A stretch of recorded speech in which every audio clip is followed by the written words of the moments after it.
담임 목사가 앞에 달고 있는 것은 제가 우리 교단 대표에서 세계 장로회 총회 참석했을 때 제가 차고 있었던 명찰입니다.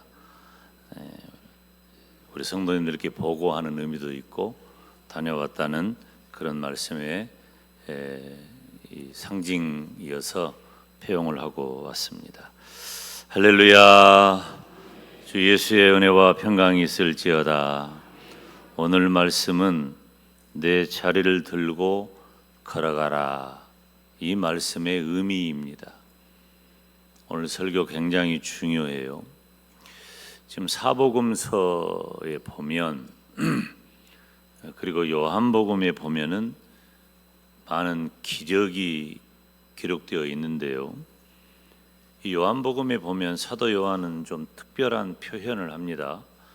어떤 표현을 하냐면 표적이라는 단어를 사용하는 것을 볼 수 있어요. 가나 혼인잔치에서 예수님께서 물로 포도주를 만드셨어요. 그 기적이잖아요. 별로 안 놀라시네. 물이 포도주가 됐다니까. 하도 많이 들어가지고 이제는 물은 포도주가 되는구나 하고 여러분들이 다 그렇게 생각하는데, 물이 포도주가 되는 일은 없습니다. 그런데 예수님께서 물로 포도주를 만드신 겁니다. 기적이죠. 엄청난 기적이에요. 그런데 그 기적을 사도 요한은 표적이라고 표현을 했어요. 그 표적을 보고 사람들이 예수님을 믿은 겁니다. 따라서 합시다. 표적을 보고 예수님을 믿었다. 그럼 뭐가 중요한 거예요? 표적이 중요해요? 예수님을 믿은 것이 중요해요? 예수님을 믿는 게 중요한데 무엇을 보고? 표적을 보고. 그러니까 표적이 중요해요? 안 중요해요? 중요해요. 본질은 예수님을 믿는 것이지만 하나님께서 우리에게 주신 표적이 무엇인가를 아는 것도 중요한 일입니다.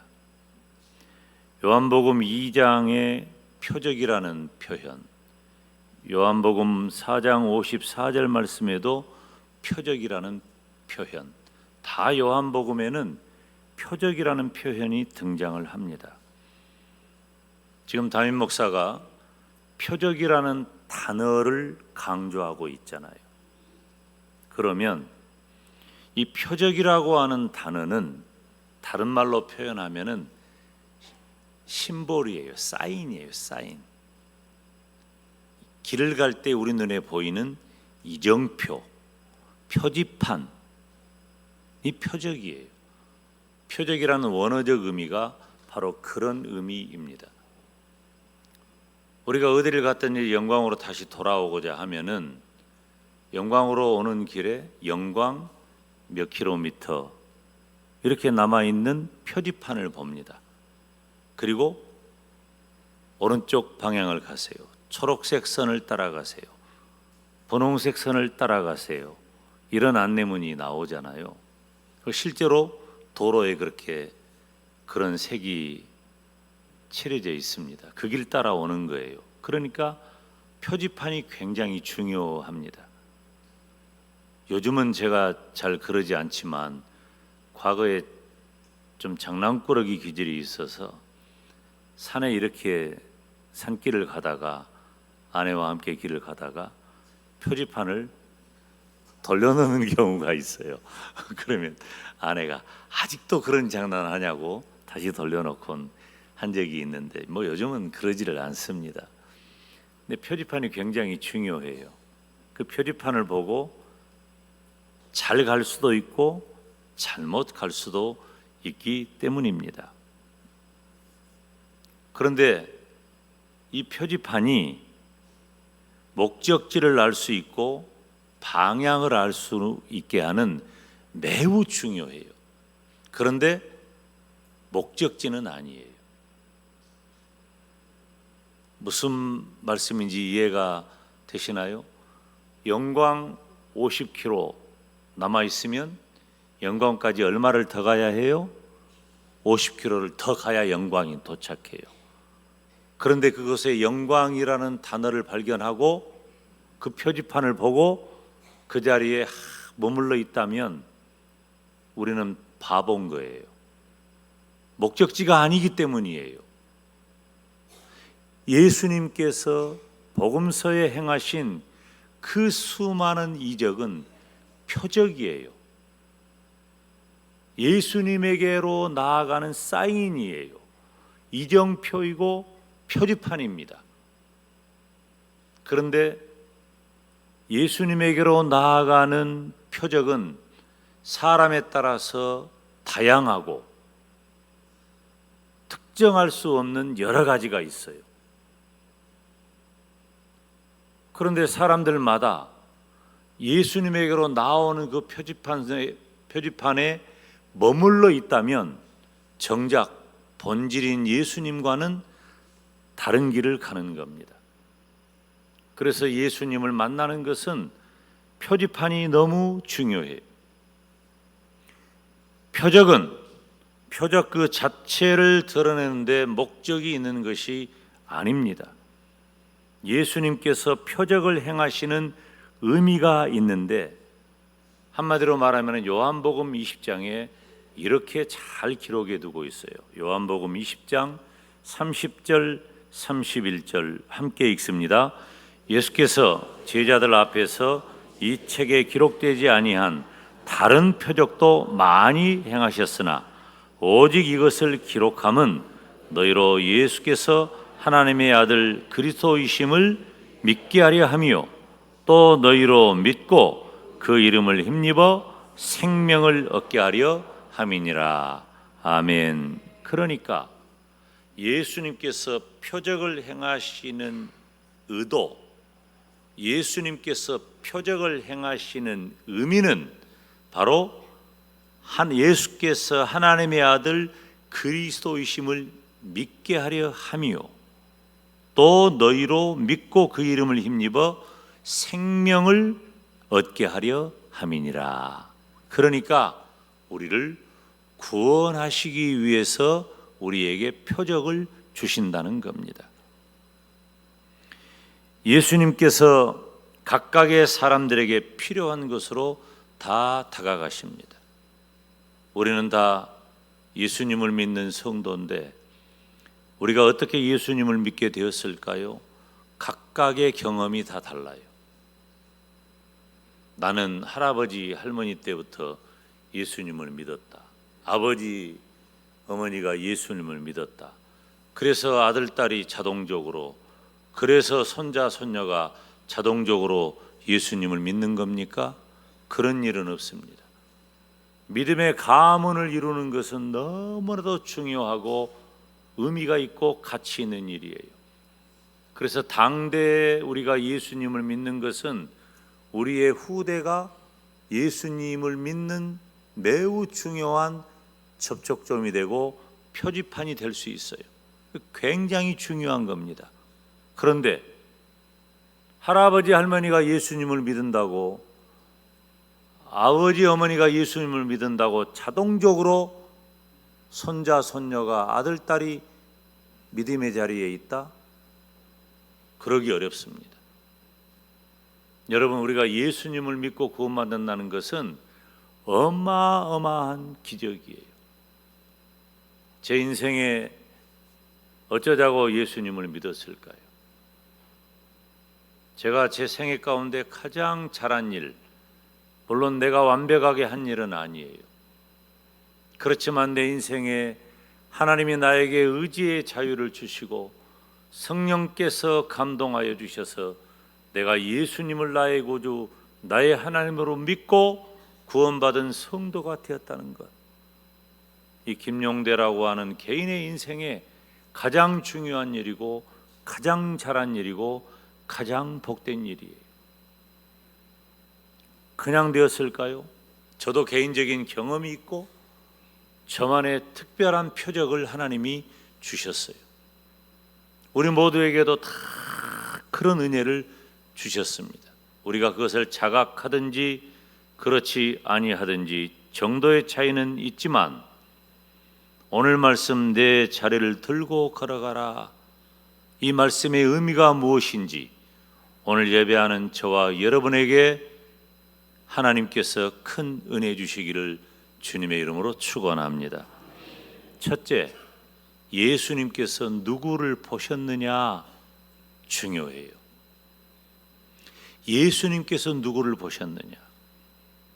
오늘 본문 1절에 보면 그 후에 유대인의 명절이 되어 예수께서 예루살렘에 올라가시니라. 여러분, 유대인의 명절이라고 했잖아요. 아마 3, 4월쯤에 있는 부림절이나 혹은 6월절 혹은 유대인의 명절이죠. 이때는 흩어졌던 유대인들이 다 예루살렘으로 모입니다. 그 예루살렘으로 모여서 큰 잔치를 하는 거예요.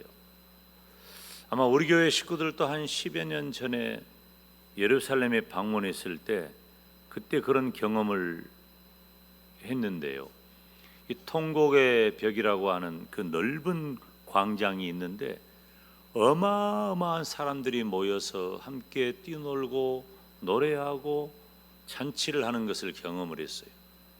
이제 우리 교회 식구들도 그곳에서 원을 만들어 가지고 함께 우리도 찬양한 적이 있는데, 또 그날 우리가 묵은 호텔이 상당히 규모가 있는 호텔이었는데 유대인들이 그날 엄청나게 그 호텔에 있는 모든 식당을 다 거의 세네다시피 해가지고 많이 모였어요.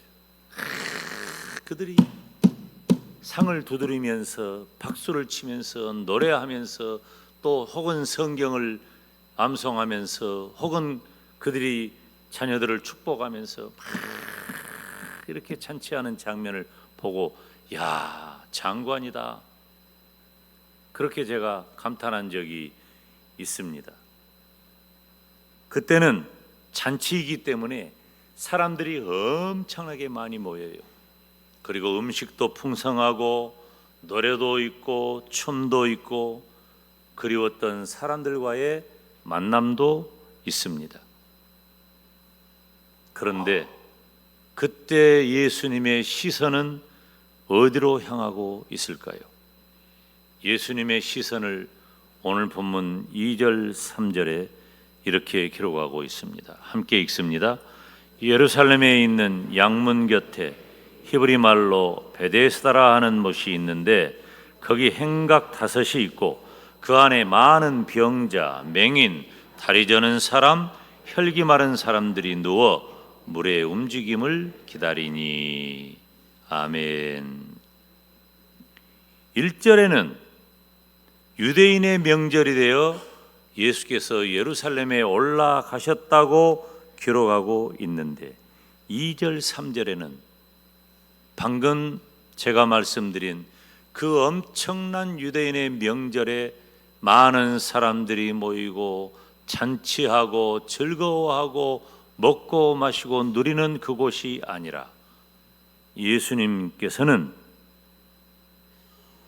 병자들 그리고 절망 가운데 무너져 있는 그 사람들에게 가셨습니다. 예수님께서는 언제나 이런 사람들에게 다가가셨습니다. 병든 자라야 의원이 필요하다. 가난하고 고독하고 소외받고 버림받고 병들어 죽게 된 사람들 곁에 예수님께서는 항상 머무셨습니다. 물론 그들은 육체의 질병과 장애뿐만 아니라 영적으로도 보지도 못하고 듣지도 못하는 사람들입니다. 그러니까 영적으로나 육적으로나 상처받은 이들이 예수님의 관심의 대상입니다. 그 자리에 누가 있었어요? 5절 6절에 보니까 거기 38배 된 병자가 있더라. 예수님께서 그 누운 것을 보시고 벌써 병이 오랜 줄 아셨다.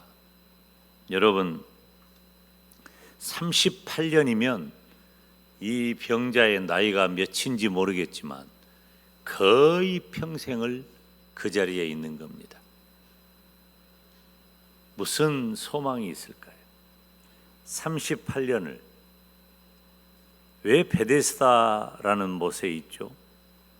전설 때문이에요. 어떤 전설이 있느냐? 그 베데스다 물이 동하면, 물이 움직이면, 천사가 그 물을 움직일 때 가장 먼저 도달한 사람이 그 병이 낫는다는 말이 있어요. 실제로 낫는지는 잘 몰라. 그런 말이 있어요. 그러니까 병자들이 우리식으로 말하면은 그 베데스다 목가에 드글드글한 거예요. 물이 움직일 때를 기다리는 거예요. 예수님께서 38년 된 병자에게 물으십니다. 어떻게 물으십니까? 네가 낫고자 하느냐? 물으시는 거예요. 여러분, 이 38년이라고 하는 숫자는요, 방황과 절망의 숫자입니다. 한두 해가 아니에요. 38년 동안 아무런 자신의 병에 차도가 없는 그 절망의 사람, 그 사람을 예수님께서 보신 겁니다. 그리고 6절에 보니까 예수께서 그 누운 것을 보시고, 예수님이 보신 거예요. 38년 된 병자가 누워있는 곳은 베데스다, 은혜의 집, 자비의 집, 긍휼의 집, 사랑의 집이라는 의미입니다. 여러분, 오늘 본문의 38년 된 병자는 누구입니까?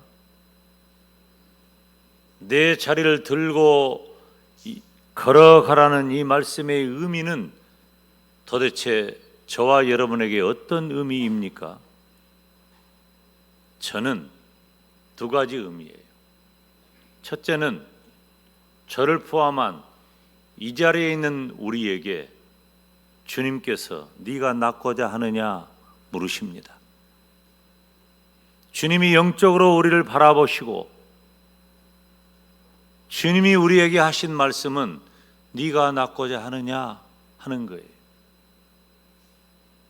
우리가 예수님을 믿고 구원받아 천국 백성 된 것은 사실입니다. 저는 의심하지 않아요.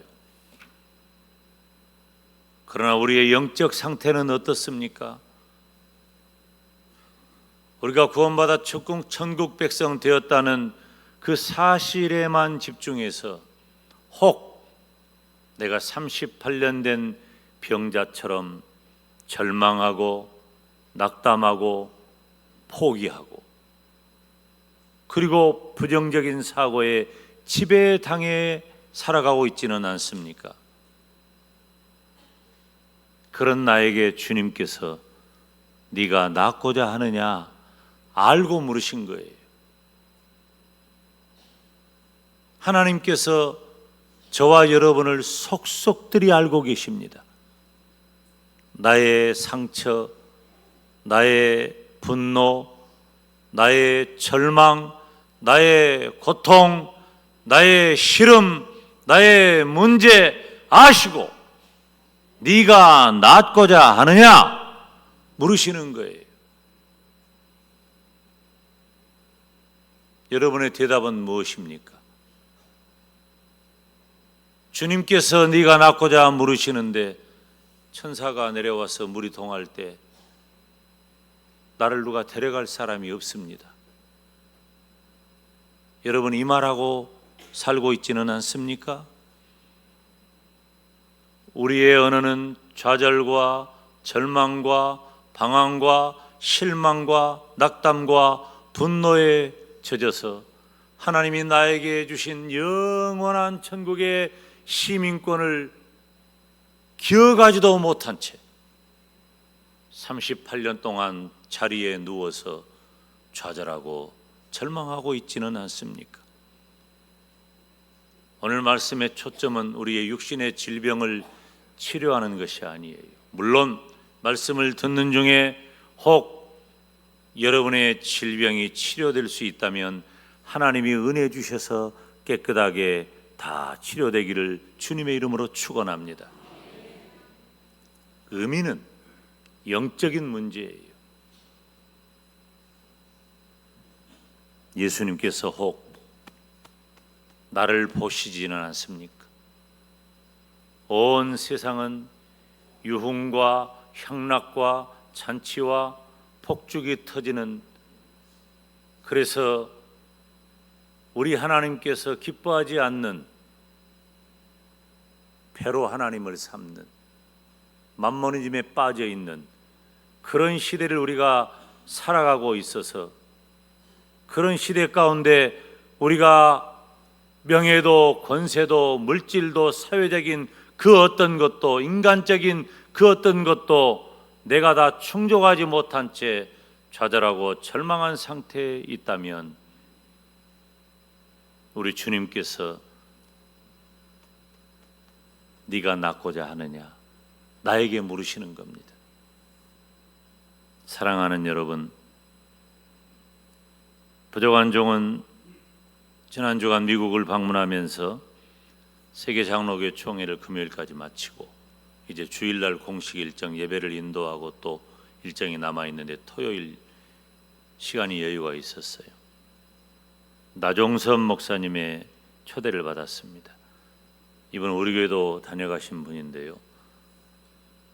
한국 어린이 사역과 교회 교육 사역으로 한 시대를 이끄신 분이에요.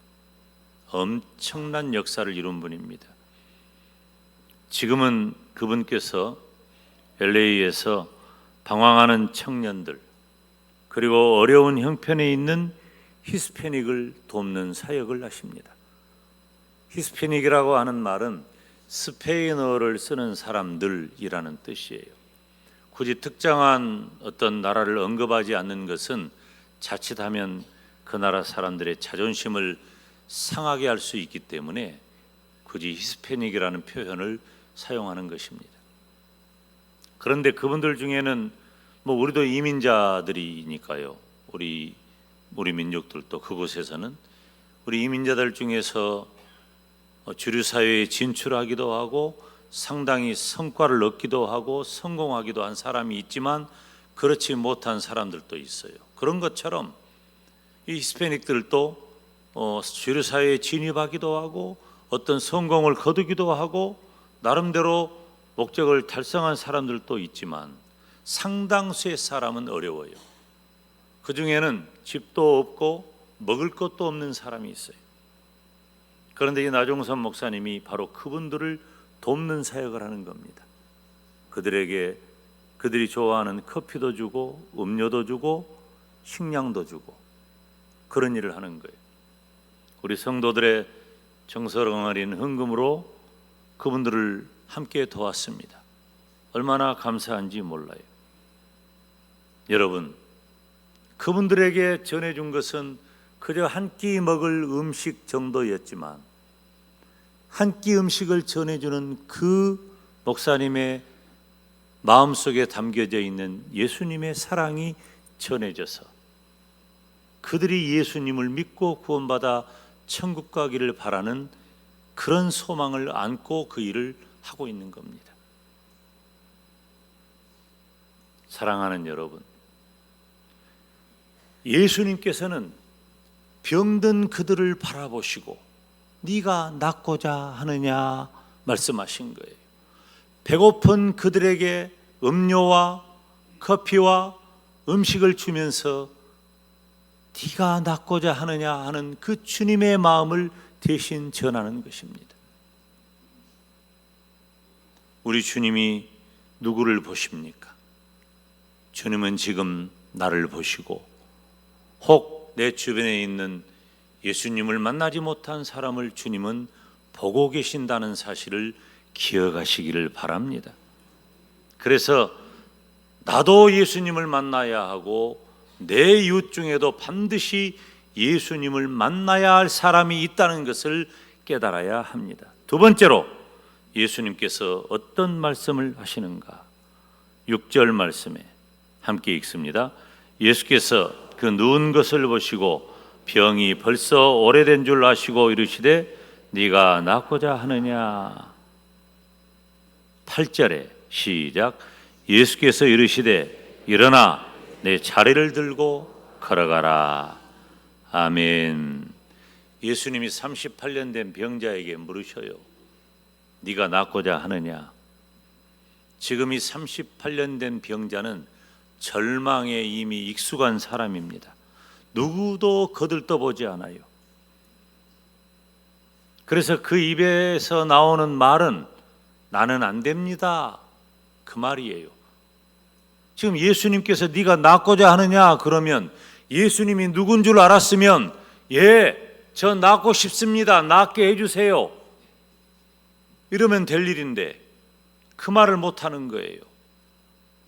다른 얘기를 하는 거예요. 절망했기 때문입니다. 그런데 예수님은 여전히 그에게 네가 낫고자 하느냐. 사랑하는 여러분, 저와 여러분은 어떤 사람입니까? 가능성이 있습니까? 아니면 38년 된 병자처럼 자리에 누워 절망만 하고 있는 사람입니까? 내 마음의 생각과 내 입술의 언어는 무엇입니까? 안 됩니다, 못합니다, 할 수 없습니다. 나는 왜 이럴까요? 내가 경험하고 있는 육체적인 혹은 정신적인 영적인 어떤 문제이든지 우리 주님 앞에서 해결되지 못함이 없다는 것을 우리는 이미 알고 있으면서도 우리는 여전히 38년 된 병자처럼 자리에 누워 있고 주님께서 네가 낫고자 하느냐 물으실 때 예 주님, 저를 고쳐주세요, 저를 손잡아 주세요, 저를 일으켜 주세요, 저를 걸어가게 해주세요 이렇게 말하지 못하고 천사가 와서 물이 동하면 누가 나를 데려다 줄 사람이 없습니다. 혹시 우리 이러고 있지 않습니까? 내 인생의 절망은 내 스스로 나를 무너뜨리는 것입니다. 사랑하는 여러분, 우리 주님께서 네가 일어나기를 원하느냐, 절망을 희망으로 바꾸기를 원하느냐라고 하는 그 의미를 네가 낫기를 원하느냐 물으시는 겁니다. 여러분, 한순간에 어떤 질문, 어떤 말 한마디가 우리 인생을 바꿀 수 있어요. 그것이 표적입니다. 지금 그 표적을 주님께서 주의 종을 통해 여러분들에게 전하고 있는 겁니다. 네가 낫고자 하느냐. 목사님, 나는 괜찮아요. 내가 장로 아닙니까? 나 권사예요. 집사입니다. 내가 예수님 믿은 지 몇 년인 줄 아십니까? 여러분, 저는 목사입니다. 저는 목사예요. 목사인 저에게 주님께서 이렇게 말씀하십니다. 김 목사야, 네가 낫고자 하느냐? 저에게 물으십니다. 제 대답이 천사가 내려와서 저 물이 통하면 누가 나를 데려갈 사람이 없습니다. 이렇게 대답하면 되겠어요? 예, 주님. 주님이 누군 줄 아십니다. 나의 절망을 주님은 희망으로 바꾸시는 분인 줄 내가 압니다. 그리고 믿습니다. 나를 도와주세요. 내 손을 잡아주세요. 내가 걸어가게 해주세요. 여러분, 자리에 늘어져 누워서 무기력하게 있지 마세요. 주님은 지금 나에게 나를 다 아시면서 네가 낫고자 하느냐 물으시는 겁니다. 네가 낫고자 하느냐. 사랑하는 여러분, 흥미로운 우리 주님의 말씀이 등장하는데 일어나 내 자리를 들고 걸어가라 하시는 거예요. 오늘 본문 8절에 예수께서 이르시되 일어나 내 자리를 들고 걸어가라. 지금 이 사람은 완전히 절망해가지고 아무런 힘이 없어. 안 됩니다. 못합니다. 틀렸습니다. 나는 어쩔 도리가 없습니다. 그런 38년 된 병자에게 주님께서 일어나 내 자리를 들고 걸어가라 말씀하셔요. 어떻게 됐어요? 어떻게 됐어요? 9절에 그 사람이 곧 나아서 자리를 들고 걸어가니라. 여러분, 이렇게 되시기를 주님의 이름으로 축원합니다. 늘어져 있지 말고, 주저앉아 있지 말고, 절망하지 말고, 포기하지 말고, 안 된다고 하지 말고, 열등감에 빠져 있지 말고, 우울감에 쩔어 있지 말고, 주님의 음성을 들으세요. 내 자리를 들고 일어나 걸어가라. 이 시대는 우리를 영적으로, 육적으로, 정신적으로 너무나도 좌절하고 절망하게 만듭니다. 객관적인 내 상황이 아니라 상대적인 열등감과 비교했을 때 비교적 열세에 빠져버린 나. 여러분, 요즘 제가 여러분 속에 들어갔다 나온 말 한마디 할까요? 다 불기둥인데 나만 파란불이야. 이거 뭔 말인지 알아들어요? 들을 게 있는 자만 들으세요. 이런 얘기는. 여러분, 그런 것 아닙니다. 그런 것으로 우리 인생이 결정되는 것 아니에요. 다른 집 자식은 이런데 우리 자식은 이런다. 다른 집 가게는 이런데 우리 가게는 이런다. 이런 것으로 우리 인생이 결정되는 것 아니에요. 예수님께로 나아가는 우리의 표지판이 어떠할까요? 일어나 걸어라. 그러면 일어나 걸어야 되는 겁니다. 저와 여러분은 천국의 시민권자이기 때문입니다. 보좌관정이 미국을 방문하는 중에 많은 목회자들과 성도들을 만났습니다. 모두 다 네가 낫고자 하느냐, 내 자리를 들고 걸어가라. 그 말씀이 필요하지 않은 사람이 없었어요. 저는 이 말씀을 이미 준비하고 갔기 때문에 저는 이 말씀을 준비하면서 주님이 저에게 주시는 말씀으로 이미 준비했어요. 사실 오늘 설교는 저에게 하는 설교예요. 김 목사야, 네가 낫고자 하느냐? 그렇다면 네 자리를 들고 걸어가라. 네 자리를 들고 걸어가라.